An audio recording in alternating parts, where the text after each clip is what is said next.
In this next video, Peter speaks to us about the importance of empathic witnessing and grounding as keys to healing your trauma. He discusses their importance, and he also shows us the ways of embodying that empathic witnessing and techniques to aid in grounding. Give it a try. One of the things that we really need to continue to work with, and this fits in with the whole idea of spiritual aspects of trauma, is groundedness. And one of the problems with some traditions is they really don't work, I believe, adequately with grounding. You know, there's a lot of attention now with the use of psychedelics. And being a product of the 1960s, that's something I know a little bit about. And it's really essential that people are helped to ground as part of that experience and as part of all transformative experiences. Because if we don't ground it, we don't have it. Grounding it really means embodying it, being in the body. I mean, of course, often we can just start with feeling our feet on the ground and noticing really how our feet contact.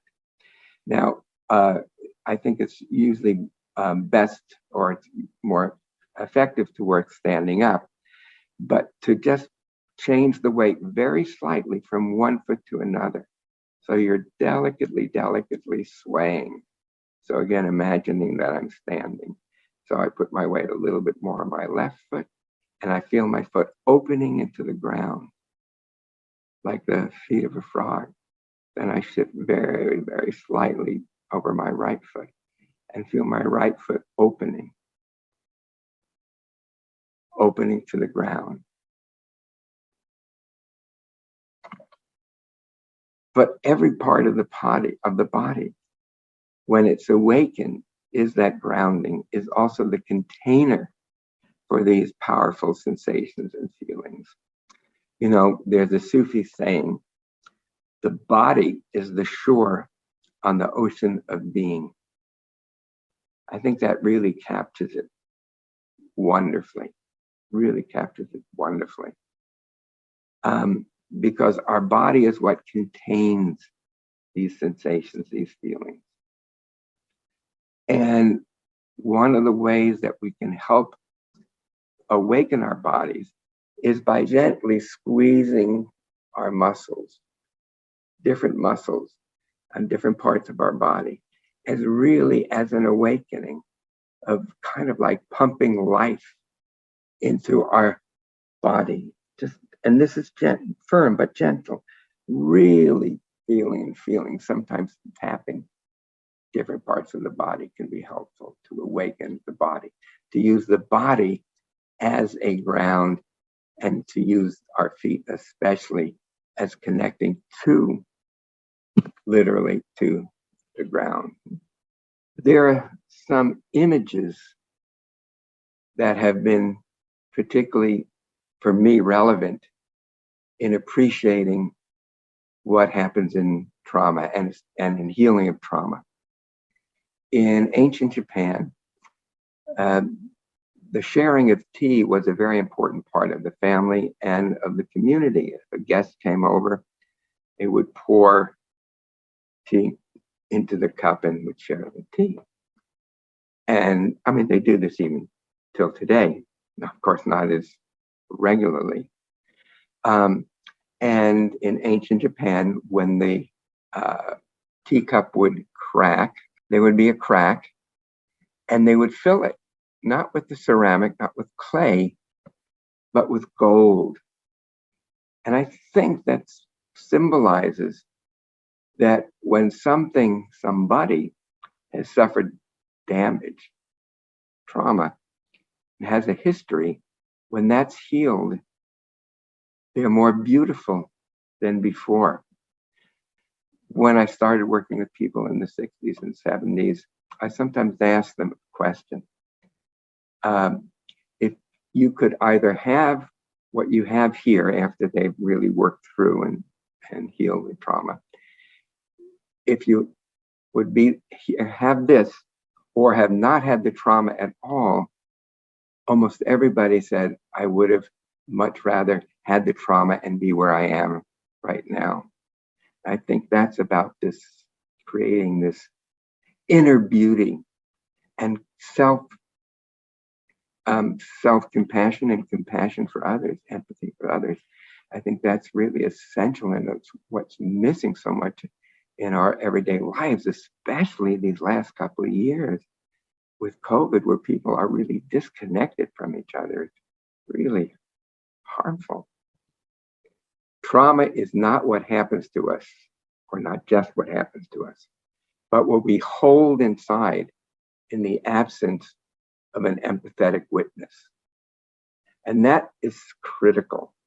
And in order to be an empathetic witness, we as therapists have to be present. We have to get there. We have to be there with ourselves for the other person. You know,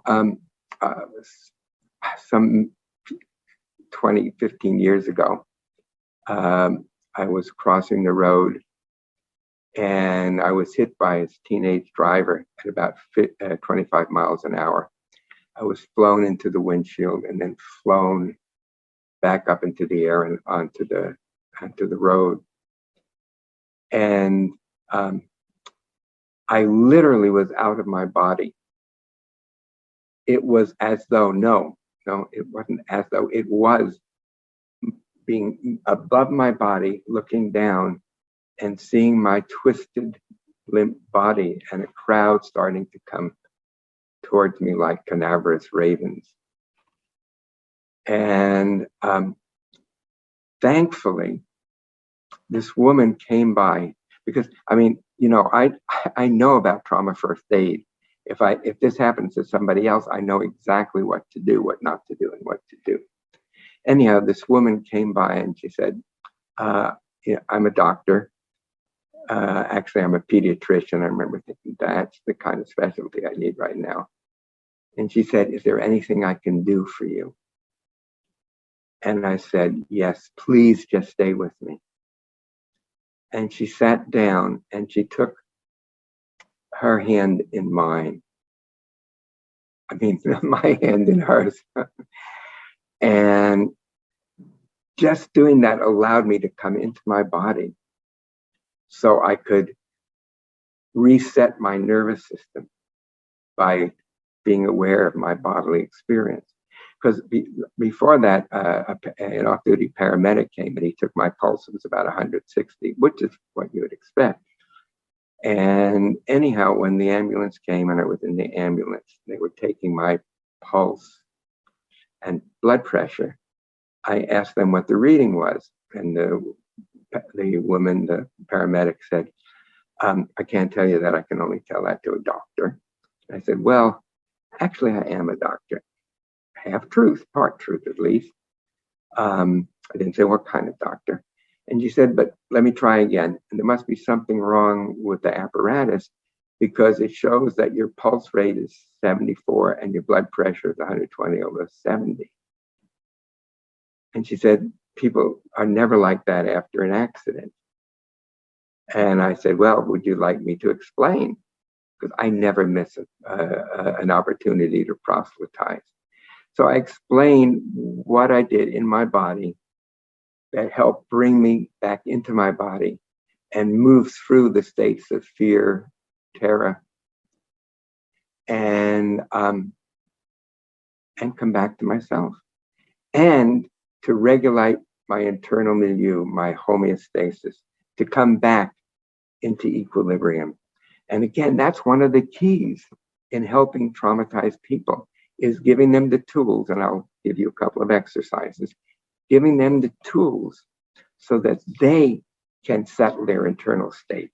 So you do that with them, because we need initially to at least have somebody to help co-regulate our internal experience, that empathetic witness, that present witness that knows how to hold that space. And that's absolutely, absolutely essential. But the work is done with the client internally in processing their bodily sensations.